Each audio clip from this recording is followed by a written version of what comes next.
Hier, je suis allé sur Facebook. J'ai mis un statut qui concernait un phénomène de société. Je ne sais pas pourquoi j'ai eu cette idée comme ça, furtive, qui passait. Peut-être j'étais inspiré divinement. J'ai mis un statut sur Facebook. J'ai dit, beaucoup de femmes maraboutent les hommes hein. Donc vous, les hommes qui aimez manger et tremper partout là, méfiez-vous. D'accord? Et j'ai reçu 39 likes, 17 commentaires, juste 5 partages. Or, en général, quand je parle de mariage, de relation, il y a des tonnes de likes, des tonnes de partages. Est-ce que je suis là pour chercher les likes? Non, je ne suis pas là pour chercher les likes parce que ce que je dis, c'est souvent dur.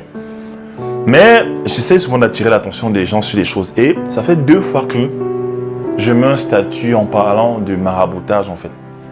Et je me rends compte que beaucoup de gens n'aiment pas ça. Et ça m'a amené à réfléchir. Je me suis dit, tiens, mais pourquoi les gens n'aiment pas ça, en fait? Est-ce qu'ils seraient concernés par ça?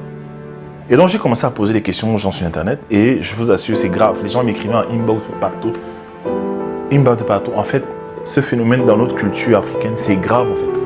Les femmes qui maraboutent les hommes pour se marier avec eux. Les hommes aussi qui maraboutent. Mais c'est depuis, je crois que j'ai l'impression que c'est beaucoup plus de femmes, en fait. Vous maraboutez les hommes. Certaines mettent des féticheurs qui leur donnent des produits qu'elles mettent dans leur sexe pour garder un homme. Et ça fait que les hommes deviennent bizarres, des hommes quittent leur mariage, tout ça. J'ai un message pour vous. Hein.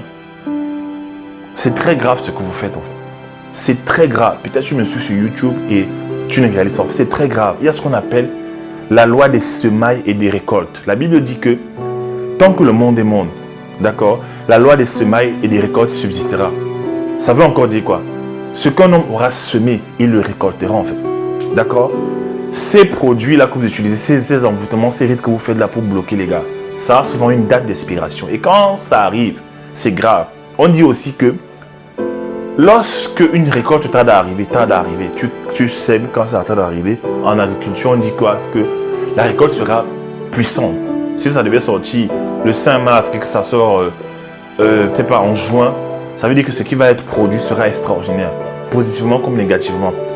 Donc, vous qui envoûtez les gars pour les bloquer, afin de les épouser, afin de les arracher de leur foyer pour les garder là, vous ne voyez pas encore les conséquences dans vos vies. Vous êtes là tranquille, vous la pétez, vous dorez la pilule, vous voyagez, vous allez à Dubaï partout.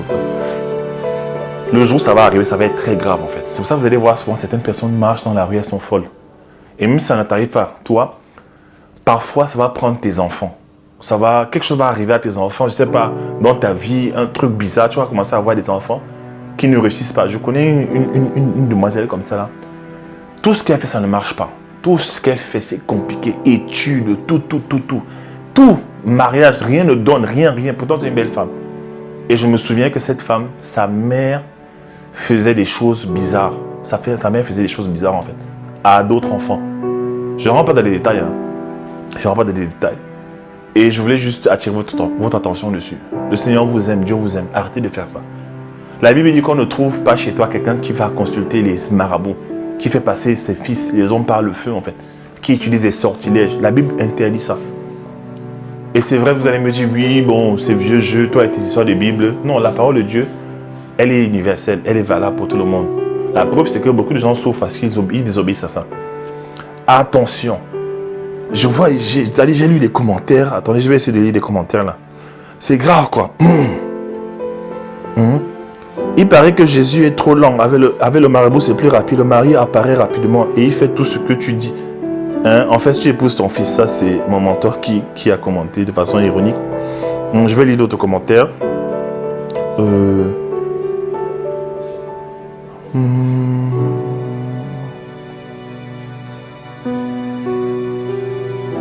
C'est grave. Coach, c'est très grave. Ce qui est terrible, c'est que certains en parlent même. Elles ne se cachent plus. Elles prennent les hommes en otage pendant des années. Le gars ne sait pas ce qu'il fait. Ces femmes voyagent pour aller travailler sur les hommes. Elles ont des féticheurs spécialisés dans les forêts, des pays étrangers, Bénin, Nigérian, Est-Cameroun, chez les Pygmées. Et elles dépensent des fortunes énormes pour se faire épouser, pour qu'ils quittent leur famille, leurs femmes et enfants pour n'être qu'avec elles, pour rafler ses biens, pour qu'ils ne voient et ne regardent qu'elles. Elles se disent, il suffit d'un cheveu du mec, d'un vêtement, d'une photo, d'un objet lui appartenant, de son nom, d'une relation sexuelle avec déclaration de la chose voulue et le tour est joué. le plus fort degré d'envoûtement, c'est à travers le sexe. Pendant qu'elles ont les rapports avec le monsieur, elle déclare des paroles dans son cœur avec des gestes bien précis et un produit elle-même qu'elle va introduire dans son appareil génital. Ensuite, elle récupère le sperme et le tour est joué. Les hommes qui sont volages sexuellement sont facilement envoûtables. On met même les choses dans la nourriture, on envoûte même la belle famille pour la mettre dans la poche. Il y a des moments qui amènent leurs filles même faire ça. Je connais tellement d'histoires et des méthodes que ces filles utilisent. Hommes, restez fidèles à vos femmes. Des fois, c'est la mort qui arrête tout ça. Oui, c'est vrai. J'ai vu deux couples, en fait. Deux couples qui ont été séparés comme ça à cause toujours du gars qui était le papa, qui avait l'argent, qui s'occupait de la famille. Dès qu'il se marie, ça pose un problème, en fait. Et on s'en va faire le maraboutage pour le bloquer. Enfin, je ne vais même pas entrer dans les détails, en fait. Voilà, les gens me suivent sur Internet, je fais attention toujours sur la vie des gens, je protège la vie des gens. Mais c'était très grave. Il y a même un qui n'est pas de ma famille, qui était mort. Un jeune qui s'occupait de toute la famille. On le bloquait, il y avait des choses bizarres dans son lit. My God! Un couple a été détruit comme ça, la femme était désemparée, elle s'est retrouvée seule. Attention à ça. Attention à ça. Vous qui prenez les trucs des gens, vous voulez vous marier là. À un moment donné, j'ai réfléchi, je me suis dit, mais finalement, cette affaire de mariage, pourquoi c'est compliqué en fait? Pourquoi c'est dur? C'est quoi en fait? C'est quoi en fait? Et c'est là que je me rends compte que non, la malédiction sans cause n'existe pas. Il y a toujours les choses que les gens font. Il y a les choses que les gens font et qui portent des fruits dans leur vie, fruits négatifs, fruits pourris, acides, amers. Comme s'ils buvaient du vinaigre. Parfois, tu vas voir une femme là, elle est là, elle a peut-être déjà 60 ans. Elle est belle, mais personne ne veut l'épouser. Quand tu t'assois avec elle, tu checkes vraiment, tu parles avec elle, tu racontes les choses qu'elle a faites dont tu n'es pas fier. La plupart des femmes qui me parlent me disent, coach, j'ai fait des erreurs, j'ai fait des choses. Il y avait une copine qui m'avait amené là-bas dans une maison. Il y avait une copine. Ça là, ça retourne souvent contre vous. Attention à ça. C'est Dieu qui donne le mariage. La Bible nous parle de Adam et Ève. Dieu bénit l'homme et la femme, il est réuni, il est béni, il est marié. C'est Dieu qui donne le mariage. Arrêtez de vouloir envoûter. En plus, quand tu envoûtes un homme, il n'a pas tout son cerveau. Donc tu es avec un robot. Pourquoi tu ne vas pas acheter une fois un robot? Je ne sais pas, il y a des nouveaux robots là qui font tout ce que tu demandes. Il te fait à manger, il te masse, il te fait l'amour, machin, truc. Va aller acheter ça en fait. Que de prendre des hommes, des êtres humains qui ont une destinée. Vous détruisez leur destinée. Vous détruisez leur destinée comme ça. Vous bloquez leur vie pendant des années. Certains même, on les arrache de leur famille. On laisse les enfants dans l'embarras, dans la pauvreté. Et vous pensez que vous allez construire vos vies avec. Vous pensez que vous allez construire, vous voulez être béni. Quand les choses de mal vous arrivent, vous vous étonnez. C'est ce qu'on appelle le karma. Et les Américains disent que karma is a bitch. Le karma, ce n'est pas quelqu'un de fidèle, mon ami. Tu agis, il te donne ton salaire. Tu trompes là, on te donne ton salaire. Tu voles, tu manipules là, machin, tu reçois ton salaire en fait. Donc tu me suis aujourd'hui sur YouTube. Il faut arrêter ça. Je ne suis pas venu pour faire la guerre, je ne te connais pas, je ne te connais pas. C'est juste que je parle des problématiques qui minent l'Afrique et qui amènent les gens dans la pauvreté. Est-ce que vous savez que l'une des raisons pour laquelle l'Afrique, les Africains sont pauvres en fait, ce sont ces pratiques-là.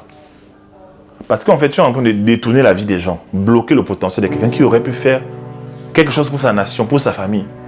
Et tu penses que ça va marcher pour toi. Tu commences à semer en toi les grains de ta propre déchéance. Je vois des gens qui meurent très mal. Tu vois des femmes parfois elles se retrouvent avec 8 enfants, des pères différents. Et ça n'a rien donné. Alors qu'elle était belle, alors qu'elle avait tout. Attention avec ça. Attention. Je te parle en tant que serviteur de Dieu. Fais attention. En fait. Dieu observe ces choses. Surtout que Dieu a le cœur prêt. La Bible dit que le cœur de Dieu est près des orphelins et de la veuve. Vous rendez les gens malheureux. Vous détruisez les foyers. Tu veux construire ton foyer, tu détruis d'autres foyers.